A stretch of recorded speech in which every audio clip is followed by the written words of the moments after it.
Bonjour. Si toi aussi tu cherches à reprendre ta vie en main, à quitter une vie métro boulot dodo, à essayer de mettre de l'ordre dans ta vie, ou alors de remettre ta vie sur les rails parce que ta vie c'est un vrai chaos, tu es tombé au bon endroit. Aujourd'hui, je vais partager une stratégie qui pour moi est vraiment efficace pour n'importe qui chercherait à reprendre sa vie en main et qui chercherait à savoir par où commencer. Et je vais aujourd'hui parler des domaines de vie. Donc, si tu veux en savoir plus pour savoir comment faire, c'est par ici.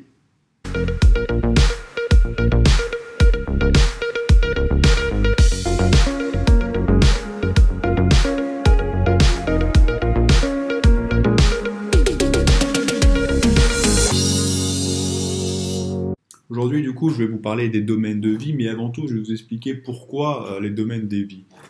Pour se diriger dans la vie, on a besoin d'une carte et d'un GPS. Un GPS utilise deux choses pour vous aider à aller d'un point A à un point B.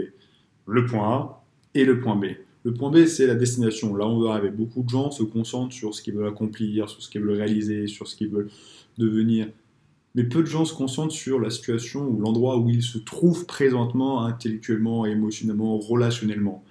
Donc aujourd'hui, les domaines de vie que je vais vous présenter, c'est justement faire une description claire et précise et évaluer notre situation actuelle, notre positionnement dans l'espace-temps pour avoir une vision claire de là où nous sommes et pour pouvoir, en fonction de là où nous sommes, mettre en place des stratégies pour éventuellement avancer dans la vie.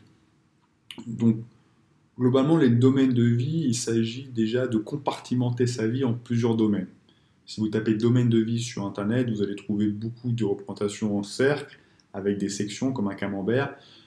En général, on peut découper sa vie entre 6 et 15 domaines, en fonction des représentations. Aujourd'hui, je vais vous décomposer les domaines de vie en 12 domaines, pardon. Ces 12 domaines sont le travail carrière en fonction de votre activité, la finance, vos finances personnelles, la famille et le couple, votre santé physique, sport, votre mental, le social, vos relations aux autres, votre état émotionnel en général, votre caractère, votre spiritualité, votre contribution et fun et aventure ou voyage.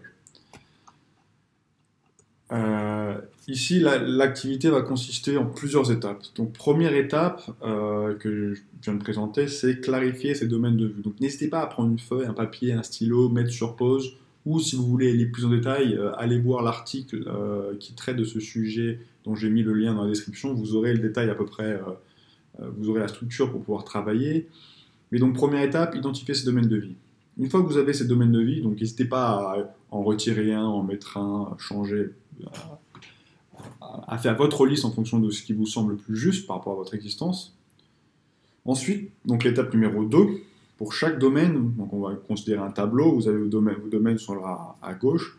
Deuxième colonne, vous allez, pour chaque domaine, renseigner une petite description de la situation dans laquelle vous vous trouvez présentement par rapport à ce domaine. Par exemple, dans le domaine finance, vous allez décrire votre situation financière. Par exemple, j'ai un revenu salarial suffisant, mais j'aimerais augmenter le niveau de mon épargne. Dans la case famille, je m'entends très bien avec ma sœur, mais j'aimerais résoudre mes problèmes comportementaux vis-à-vis de mes parents. Par exemple, donc décrivez simplement, vous ne prenez pas trop la tête, décrivez simplement votre situation pour avoir à peu près une descriptive. Donc déjà, vous devez commencer à avoir une vision un peu plus claire de où vous en êtes, que ce soit des descriptifs positifs ou négatifs. Ensuite, la troisième étape va consister à mettre une note entre 0 et 10 sur chacun des domaines. Par exemple, dans le domaine finance, on va imaginer que le 1 représente la pire situation dans laquelle vous seriez fauché au chômage, sans épargne et sans visibilité, et 10, la situation où vous auriez 10 millions de dollars sur votre compte en banque, une indépendance financière, des revenus mensuels sans avoir à travailler, votre situation idéale d'un point de vue finance. Et là, vous allez évaluer où est-ce que vous vous trouvez sur cette échelle de 0 à 10. Par exemple, 4, vous avez des bons revenus, mais une épargne insuffisante. 6, vous avez une bonne épargne, mais vous aimeriez investir plus. Donc, mettez une note sans vous prendre trop la tête sur... avec le feeling, c'est quoi votre sensation famille, voilà, j'estime que famille, couple, 4, parce que je pourrais faire mieux, je pourrais être quelqu'un de plus aimant, je pourrais être plus calme. Donc voilà, mettez une note rapidement. Donc déjà, vous devriez voir à peu près les domaines dans lesquels vous êtes plus fort, et les domaines où vous êtes plus faible. Vous devriez déjà commencer à voir les endroits où vous peinez. À partir de ce moment-là, une fois que vous commencez à voir ça, dans une quatrième colonne, on va rajouter une autre information, c'est-à-dire on va commencer à réfléchir, à se poser la question, quelle serait la plus petite action que je pourrais mettre en place pour améliorer la note de 1 point. L'idée ici, c'est pas de se concentrer sur la situation idéale qui ce serait le 10 et de se déprimer parce qu'on n'y est pas. Non, l'idée c'est de se dire comment je peux améliorer la situation pour améliorer ne serait-ce que d'1 point ce domaine. Euh, Concrètement, à ce moment-là, ce qui va se passer, ce qui sera intéressant, donc écrivez une descriptive pour chacun des domaines. Donc là, vous aurez plutôt, je dirais, une sorte de vision de vos domaines, de la situation et de ce qu'il faudrait faire à court terme pour améliorer les choses. Mais plutôt à ce moment-là que d'essayer de tout gérer, vous allez choisir les 3 domaines, les 2 ou 3 domaines qui ont la note la plus faible. À savoir 1, 2 ou 3 par exemple. Et vous allez prendre ces 3 domaines, ces 3 actions, et vous allez dire, voilà, pendant les 3 prochains mois, je me concentre sur ces 3 domaines.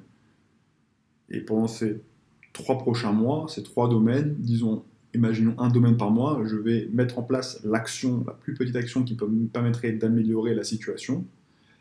Si la plus petite action pour améliorer un domaine vous prend une minute parce qu'il suffit d'envoyer un email pour vous sentir mieux émotionnellement, faites-le. Et des fois, ça peut être plus complexe. Donc prenez le temps de faire les choses. Si jamais vous êtes bloqué, c'est-à-dire que vous n'arrivez pas à identifier la plus petite action que vous pourriez mettre en place pour améliorer la situation, n'hésitez pas à demander du feedback. Par exemple, dans le domaine santé physique, sport, vous êtes à 2 parce que vous n'êtes pas très physique, vous ne faites pas beaucoup de sport, et vous ne savez pas comment faire.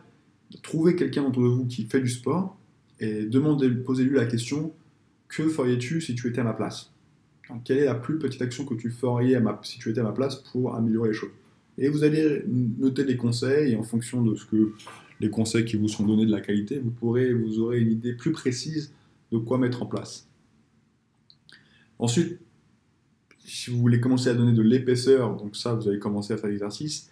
Ensuite, refaites l'exercice tous les 3 mois. Ça peut être intéressant de faire l'exercice tout au long de l'année, tous les 3 mois, et tous les 3 mois, réévaluer, redécrire votre situation, si elle a changé, réévaluer la note si elle a changé et éventuellement redécider de travailler sur un domaine plutôt qu'un autre. Et ainsi, vous pourriez commencer à voir les domaines sur lesquels vous êtes peut-être les moins adroits, parce que souvent les domaines les plus faibles, on a tendance aussi à se concentrer, à valoriser, à travailler sur les domaines dont on est meilleur. Comme à l'école, on est bon en maths, on va travailler plus les maths, mauvais en français, on va ignorer, donc on va pas s'améliorer. Là, l'objectif, c'est d'identifier les domaines où on est moins bon pour justement focaliser notre énergie et essayer de devenir un peu meilleur.